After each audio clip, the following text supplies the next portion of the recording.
Meron tayong tatawagan this morning. Sinong ating tatawagan, girl? Nasa linya na ba ngayon? Itong nakausap po natin noong mga kapatid, June 12, araw ng kalayaan. Mula po sa Tarlac ang public school teacher na si Tatay Romel Yabis.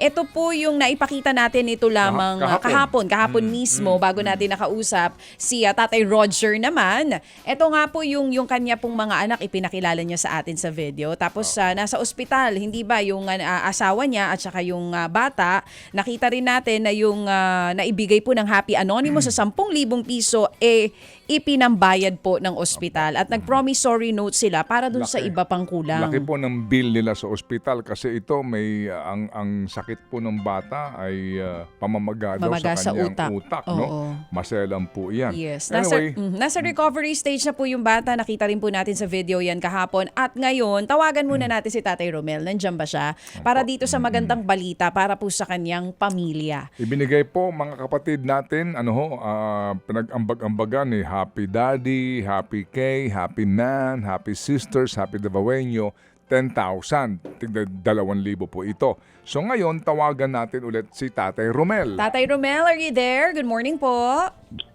Yes po, makasaysayan at makabuluhang araw po. Digisa and Manong Ted. Nako naman, naks naman. Isang makasaysayang umaga din po sa inyo. Naalala ko tuloy si Professor Xiao Chua sa'yo. Pero Tatay Romel... po, nakuha ko po sa kanya yung pagbating yun. Ayun, oo nga. Tatay Romel, kamusta na po ngayon? Ito pong anak ninyo na nakauwi na dyan sa bahay. Nasa bahay na po siya at lumalakas na rin naman po ang pakiramdam dahil sa mga gamot. Hopefully po, magtuloy-tuloy po hanggang sa tuluyan na po siya talagang duman. Oo. Meron pa ho ba kayong gamot na dapat bilhin, Tatay? Meron po, certain, may mga gamot pong nireseta sa kanya at kailangan po tuloy-tuloy po yun. At itong linggo po na ito, magpapa-check up po ulit kami sa mga doktor. Okay, pero yun ho bang gamot nabili nyo na para po sa lahat sa kanyang buong gamutan? Nabili po namin yung pang isang linggo lang, Manong Ted, na gamot. Pagkatapos po nito, medyo kapos na naman sa gamot. Oo nga. Magkano po ang inyong na-promissory note doon sa ospital? Saan po itong ospital, Tatay?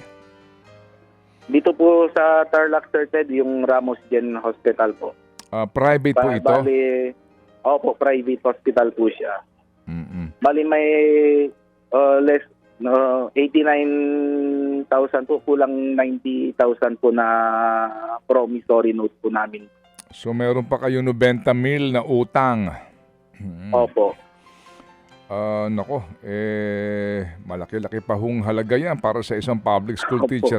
Anyway, Tatay, ganito, kaya kami tumawag sa inyo kasi nung una namin kayo nakapanaya, meron po mga humahabol at gusto pong tumulong sa inyo, no?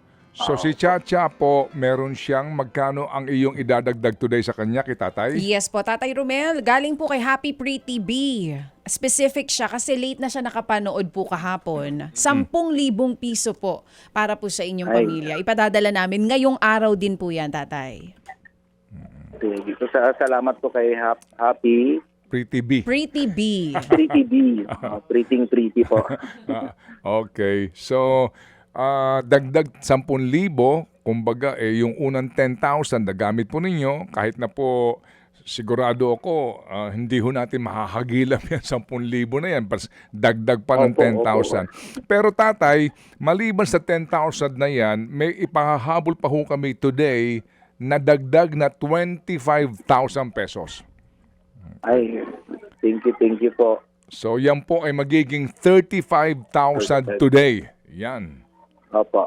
35,000. At ito po ay nanggagaling kay Happy Attorney Bisaya. Yan ang ating tawag sa kanya. Attorney Bisaya. Happy Yun. Attorney Bisaya. Opo. So 25,000 po plus 10,000, 35,000. Kung isasama mo yung 10,000 nung una, 45,000. 45,000. Opo. So ano ang inyong balak ho ngayon dito, Tatay, sa 35,000 na ito? Siguro po, unahin po muna namin yung mga gamot, Sir Ted. Then, Magpaparsyal po siguro kami ng kaunti muna at para po magkaroon kami ng pang-arawang gastusin, medyo kasi magaling po magluto ng mga minindal si Mrs. Baka ipang business po namin yung iba Okay. para po may pagkuhanan kami ng pang-araw-araw. Amen. Tama. Ako sa akin po Sa akin kasi yung utang po ninyo, promissory note, okay po yun. Obligasyon yun. Pero ito po kasi 35,000. Gumamarapatin po ninyo. Bilhin nyo na po yung gamot na Ano pong pangalan ng inyong pasyente? Ang inyong ikaapat na anak? Elijah po. Si Elijah. Elijah, opo. Opo. Bilhin nyo na po ang lahat ng gamot niya para wala na kayong problema sa kanyang recovery. Ano po? Opo.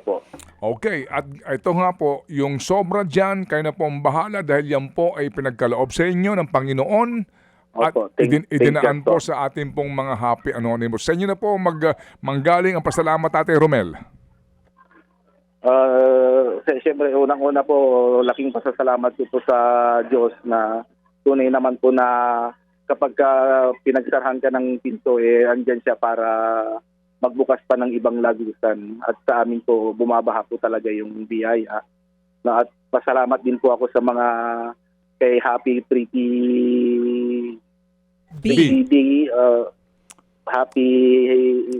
Happy Attorney Bisaya, and lahat po ng Happy Anonymous natin. Amen. Na tumulong po sa amin. Thank you po. Lalong-lalo na po sa inyo, Sir Ted and DJ Chacha. Pwede pong magpasalamat pa rin po. Oo naman. So, pasalamat din po sa mga sa pamilya. Yan sa pamilya ko na hindi po kami iniwan. Sa mga kamag-anak, sa mga kaibigan, sa mga kapwa ko guro na walang sawa po sa pagdarasal at pagbibigay sa amin. Sa ACT Teachers Party List po na hindi po ako iniwan, sa aming mahal na gobernador po at sa DSWD at saka kay Mayor po. Opo. Salamat po sa kanila. Salamat po. Opo, naunawaan po namin sa mga panahong ito, importante po ang pakikipagtulungan, lalo na po nito pong mga maaaring tumulong po sa ating pong estado. Okay. Sige. So Tatay Romel, kami po'y makikibalita sa inyo kung kayo po'y gagamit diyan para sa inyong negosyo. Padalhan niyo po kami ng mga preba para naman magkaroon ng inspirasyon ang ating mga Happy Anonymous. Salamat po, Tatay. Makakaasa po kayo, sir. Thank you. Thank you. Yun ba? Malaki-laki yan. 35,000 plus unang 10,000. 45,000 pesos. Amen. So ngayon po, 35,000 ipapadala natin dito kina Tatay Romel.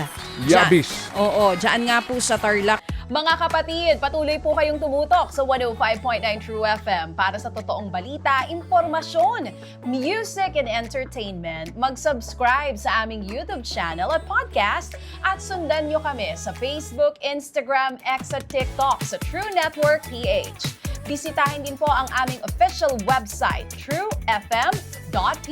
At panoorin din kami sa True TV Signal, Channel 19. Kami po ang 105.9 True FM. Laging true sa'yo, kapatid.